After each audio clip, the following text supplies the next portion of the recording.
saya tuh cuma ngasih tahu bahwa tahun 1966 Departemen Kesehatan Jepang tuh mengizinkan penggunaan mesin yang bisa merubah air yang biasa kita minum jadi air kayak hidrogen. Tahun 66 tuh. Jadi maksudnya sekitar 50 tahun yang lalu. Kemudian diteliti sama Depkes Jepang, ada efek yang berbahaya nggak? Orang yang minum air kayak hidrogen dari tahun 66 sampai sekarang, anaknya, cucunya, semua minum tiap hari, berbagai penyakit, laki-laki, perempuan, tua, muda. Pertama keamanannya aja dulu. Aman nggak orang minum air kayak hidrogen itu? Ternyata sampai tahun 2018 tuh tidak ada efek samping yang berbahaya, terbukti aman dan memang efektif terhadap berbagai macam penyakit. Nah itu metodenya itu disebutnya metode elektrolisis. Tahun 1994 kalau nggak salah Depkes Jepang mendorong terbentuknya namanya Functional Water Foundation. Tahun 2001 terbentuk lagi di Jepang tuh Japanese Society of Water Functional Water. Itu anggotanya dokter-dokter semua. Jadi air ini tuh aman dan efektif dan memang diakui oleh dunia kedokteran. Cuman di Indonesia belum banyak. Dia tuh baru masuk tahun 2014.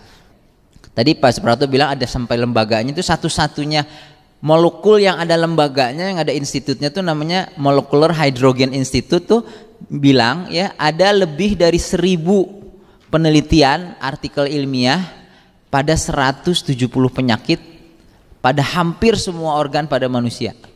Jadi ini tuh bukan cuma 1-2, pertama dia didukung Depkes Jepang, Depkes Korea tahun 78 juga mengizinkan penggunaan airnya, tapi dia tuh didukung ratusan jurnal kedokteran. Ya, jadi mulai diabetes, kolesterol, hipertensi, yang tadi penyakit-penyakit berat dan penyakit-penyakit ringan, penyakit-penyakit yang jarang juga ya.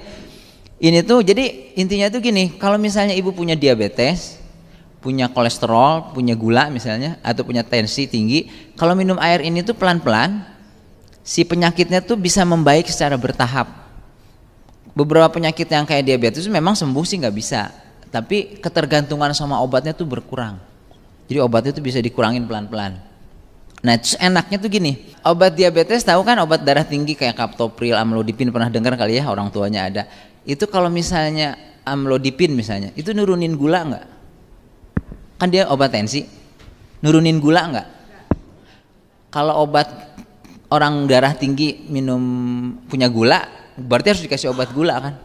Nah obat gulanya dikasih nih, obat darah tingginya dikasih, obat gulanya dikasih. Obat gulanya ternyata asam uratnya tinggi, terus ditambah obat asam urat lagi kan.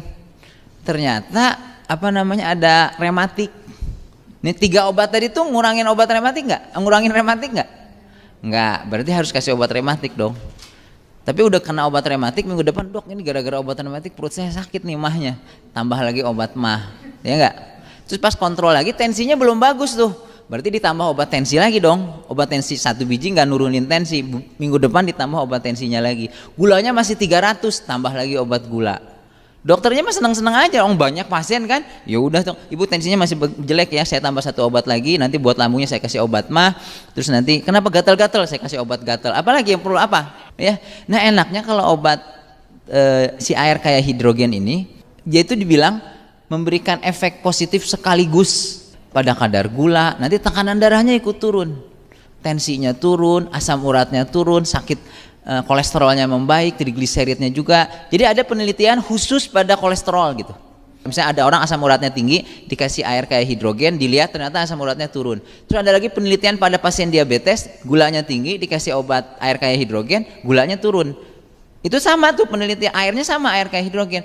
Jadi orang yang gulanya turun tadi, kalau asam uratnya diperiksa, asam uratnya turun juga. Terus dia juga bermanfaat pada penyakit mah, rematik, sakit liver, penyakit paru, batu ginjal, pasien yang cuci darah aja tuh khusus penelitian, khusus cuci darah tuh ada sekitar 10-11 penelitian. Kalau orang yang cuci darah itu diganti minumnya sama air kayak hidrogen, kualitas hidupnya membaik. Terus kebutuhan transfusinya menurun. Terus juga orang yang kurang gizi jadi bagus, nafsu makannya yang kelebihan berat badan jadi turun nafsu makannya. Buat penyakit infeksi, tipes, demam berdarah dia meningkatkan daya tahan tubuh, ya mengurangi risiko kena infeksi. Kesehatan kulit, anti aging, penyakit saraf, Alzheimer, Parkinson, segala macam, alergi, asma, autoimun kayak lupus gitu, macam-macam 170 penyakit. Ini nggak sampai 170 nih, ini cuma penyakit-penyakit yang sering aja, penyakit paru, penyakit jantung, dan merupakan antioksidan terbaik bagi berbagai radikal bebas. Ini tuh kunci di pencegahan tuh salah satunya di sini.